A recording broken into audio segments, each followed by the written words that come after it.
బేతల్లో ఘనంగా BPL season 4 cricket tournament ముగింపు వేడుకలు. క్రికెట్ టోర్నమెంట్లో గెలుపొందిన విజేతలకు బహుమతులు అందజేసిన బేతల్ గ్రామ సర్పంచ్ రమావత్ సికందర్. కంది మండలం బేతల్ గ్రామంలో సంక్రాంతి పండుగ పురస్కరించుకొని బీపీఎల్ సీజన్ 4 నిర్వహించడం జరిగింది. ఈ సందర్భంగా నిర్వాహకులు గాంధీ, సాయి, నవీన్, రాజులు మాట్లాడుతూ మాజీ జెడ్పీటీసీ కొండలరెడ్డి సహకారంతో 10 సంవత్సరం క్రికెట్ టోర్నమెంట్ నిర్వహిస్తున్నామని, అందులో భాగంగా ఈ సంవత్సరం బీపీఎల్ క్రికెట్ టోర్నమెంట్ విజయవంతంగా జరిపామని తెలిపారు. యువతకు విద్యతో పాటు క్రీడల్లోనే రాణించి మంచి పేరు సంపాదించుకోవాలని సూచించారు. క్రీడలతో మానసిక శక్తితో పాటు ఆరోగ్యవంతంగా ఉంటారని వారు అన్నారు. క్రీడలు స్నేహభావంతో ఆడాలని, గెలుపోటంలో రెండు సమానంగా చూడాలని క్రీడాకారులకు సూచించారు. ఇందులో గెలిచిన విజేతలకు 21,000 నగదు రూపాయలను బహుమతులు అందజేసిన ప్రకాష్ నాయక్, టెంట్, ఫర్నిచర్, అలంకరణ వేదిక వార్డు సభ్యులు రాజుగౌడ్తో పాటు ఇతర దాతలు సహకారం అందించారని నిర్వాహకులు తెలిపారు. ఈ కార్యక్రమంలో కుమార్, రవి, చింటూ మరియు బేతల్ గ్రామ యువకులు, పెద్దలు, వార్డు సభ్యులు తదితరులు పాల్గొన్నారు.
స్పోర్ట్స్లో కొండలరెడ్డి గారు జెడ్పీటీసీ, మాజీ జెడ్పీటీసీ, అలాగే వార్డు మెంబర్లు, గ్రామ పంచాయత్ సర్పంచ్, ఉప సర్పంచ్ ప్రతి సంవత్సరం వాళ్ళు యువకులకు ప్రోత్సహించి ఈ క్రీడా స్ఫూర్తిని యువకులలో చాలా విజయవంతం చేశారు. ఇప్పటికీ 4 సీజన్లు అయిపోయినాయి. ప్రతిసారి కూడా గ్రామ పంచాయతీ నుంచి కానీ ఊర్లో పెద్ద మనుషులు కానీ అందరూ చాలా సపోర్ట్ చేశారు. ఈ సందర్భంగా అందరూ సంతోషంతో యువకులు చాలా ఉత్సాహంగా ఉన్నారు.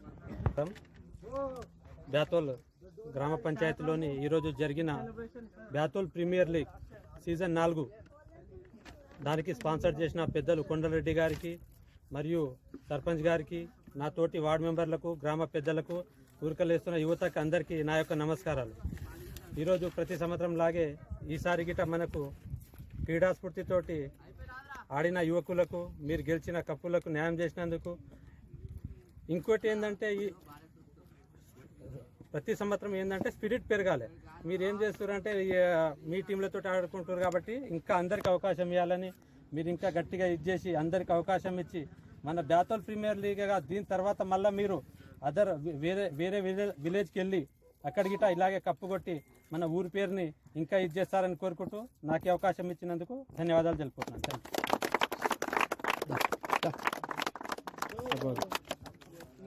అందరికీ నమస్కారం. సంక్రాంతి పండుగ ముందు మా యువకులు ఆడిన క్రికెట్ అన్న దాని గురించి స్పాన్సర్ చేసిన మాజీ జడ్పీటీసీ కొండలరెడ్డి గారికి, ప్రజెంట్ ఉన్న సర్పంచులు, ఉప సర్పంచులకు అందరికీ కూడా నా యొక్క హృదయపూర్వక నమస్కారం. సీజన్ పవర్ హిట్ అనేది రెండోసారి కప్పు కొట్టింది శివాజీ వారియర్స్, రెండోసారి. అందులో ఓడిపోయిన వాళ్ళకు కూడా ఏం బాధపడొద్దని నా యొక్క మనవి. అందరూ మళ్ళీ ఇంకోసారి కలిసి ఆడాలని, అందులో మా తాండా యువకులను కూడా అవకాశం ఇవ్వాలి, అందరు కలిసి ఆడాలని అనుకుంటున్నాను. ముందుగా బ్యాతుల్ గ్రామ ప్రజలకు, సర్పంచ్, ఉప సర్పంచ్, వార్డు మెంబర్లు అండ్ మాజీ జెడ్పీటీసీ అందరికీ నమస్కారం.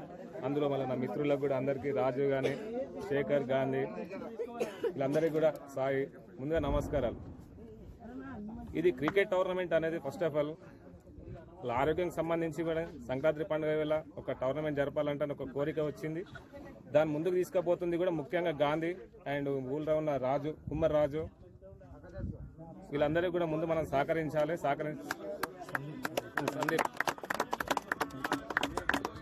ఇదే విధంగా ఇంకా 4 సంవత్సరాలైనా 5 సంవత్సరాలైనా క్రికెట్ టోర్నమెంట్ అనేది ముందుకు సాగుతూ ఉండాలి. దాన్ని జరిపించాలి. మన ఊరు పెద్దలను కూడా అందరం కలిసి వీళ్ళకి సహకరించాలి. మనతో అయినంత వరకు సాయం చేయాలి. దీంతో పాటు ఇప్పుడు 3 టీంలే ఆడుతున్నాయి. నెక్స్ట్ ఇంకా 4వ టీం కూడా పెంచాలి. అందులో తాండా వాళ్ళకు కూడా అవకాశం ఇవ్వాలి. 4 టీములు అయినాయి అనుకో, నెక్స్ట్ ఇంకోటి గ్రోత్ కూడా ఇంకది ఊర్లో యాక్టిట్యూడ్ అనేది పిల్లలది చేంజ్ అవుతూ ఉంటుంది. ఆటలతో పాటు చదువులు కూడా ఉండాలి. మెయిన్ చదువుకుంటూ ఆటలు ఆడుతూనే మనకి ఏమన్నా నాలెడ్జ్ వస్తుంది. ఓన్లీ ఆటలు ఆడుకొని నేను ఇంటికాడ ఉండి ఆడ పని చేసుకుంటా అంటే కూడా కాదు. హెల్త్ పరంగా కూడా జాగ్రత్తలు తీసుకోవాలి. అదేవిధంగా